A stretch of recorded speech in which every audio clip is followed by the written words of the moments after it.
Я неоднократно говорил о том, что необходима консолидация всех ресурсов, всех сил, всех ветвей власти. Я чувствую, что на самом деле это не происходит. В политике и в повседневной жизни, там, где мы вместе работаем, если мы не срабатываем, значит срабатывают наши противники. А такие есть. Ни для кого не секрет. События последних дней, акции против мирных жителей, это свидетельство того, что наши правоохранительные органы власти, имеются на местах, районные, сельские, городские, занимаются своим каким-то непонятным делом. То есть люди сами по себе, соответствующие структуры сами по себе. Полная, у меня уверенность, я не знаю, может кто-то в другом мире пребывает, в другой системе координат. Это желание межнационального конфликта. И чтобы здесь был хаос, как это проходили наши соседи. Ничего другого я в этом не усматриваю. И желание отбить у людей возможность вернуться к себе на родину. Я ежедневно получаю письма, когда люди хотят вернуться к себе домой. А это конкретный вызов республике. Мы все говорим очень красиво, когда садимся по телевизору, на свадьбах, на похоронах. Все красиво говорим о том, что мы очень хорошие, о том, что мы очень гуманные, очень добрые, трудолюбивые, что нам очень нужна республика, своя государственность. Сегодня ищут площадки на юге страны и находят отдельных негодяев.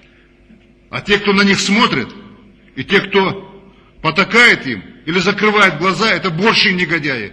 Неважно, в какой он должности и кто он такой.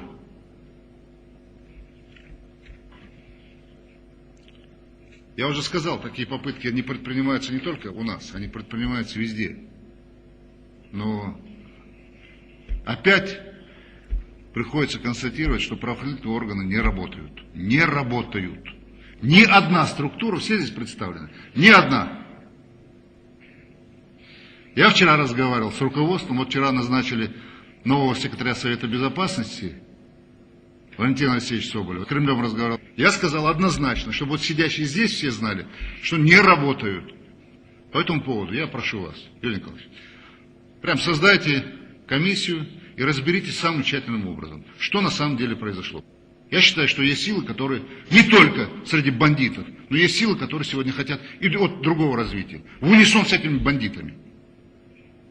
Если появляется тут же идеологическое обеспечение отдельных сил, отдельных депутатов, которым наплевать, в какой редакции их назовут, лишь бы их назвали. Я открыто сегодня говорю, что вы, правоохранительные органы, вместе с главами не срабатываете. Вы не знаете, кто у вас в республике, вы не знаете, кто приезжает, кто уезжает. Вы не принимаете упреждающие меры. С населением вы не работаете. Не знаете, что делают люди, их проблемы на вашей территории.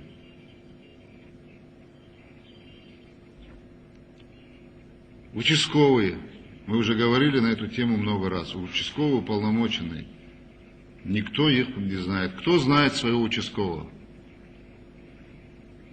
Население не знает, может быть, кто-то из глав сельских администраций кого-то видел. Этот институт, когда он начнет работать у вас? Институт присяжных заседателей. Людям предъявляют обвинения за бандитизм, за расстрел людей.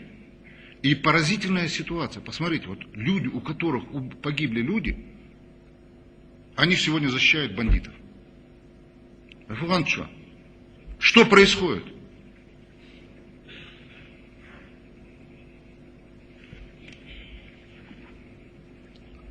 Депутаты наши некоторые умудрились, проект готовят они документа в комиссию США.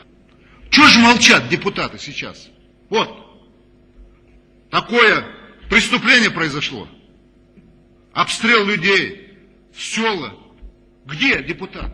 кого не устраивает работа, кто хочет видеть ситуацию по-другому, кто хочет быть просто у себя там на участке, просто сидеть и быть наблюдателем. Насыркорт, где у нас этот самый? Да, где? У вас, мне надо было приехать с командировки домой и посмотреть телевизор, что у вас неделю нет, трансформатор не работает, Ингушэнерго. Что происходит? Вы хорошо устроились? Как? Ну, в тот же день поставили, когда я приехал, неделю показали по телевизору, после этого вы поставили трансформатор. Вы что вы делаете? Вот правительство у нас, целое правительство с огромным зданием тоже. Вот они ничего не знают. Это надо мне приехать с Москвы, увидеть по телевизору то, что там света где-то нет, что люди плачут, говорят, что им холодильники открывают по телевизору. Вы что? Вы на кого работаете? Вы на чей авторитет? На свой, на чей? На мой, на республику. На чей авторитет вы работаете? Неделю нет. А вы что, так заняты сильно? Присаживайтесь. Так сильно заняты, что у вас часть Насыркорта без света сидит. Сохранение стабильности, порядка – это задача всех нас, общая. Сегодня надо осознавать ответственность сегодняшнего дня. Ответственность непростая. Я вам сказал, что если вы думаете, что все довольны тем, что здесь вот что-то, какой-то положительный сдвиг в чем-то происходит, так вы ошибаетесь. У нас есть люди, которые говорят, что вот не нужна эта республика. А зачем она там нужна? И вы пособники получаетесь, когда вы не работаете, того, что говорят эти люди. Особенно при вас это говорят.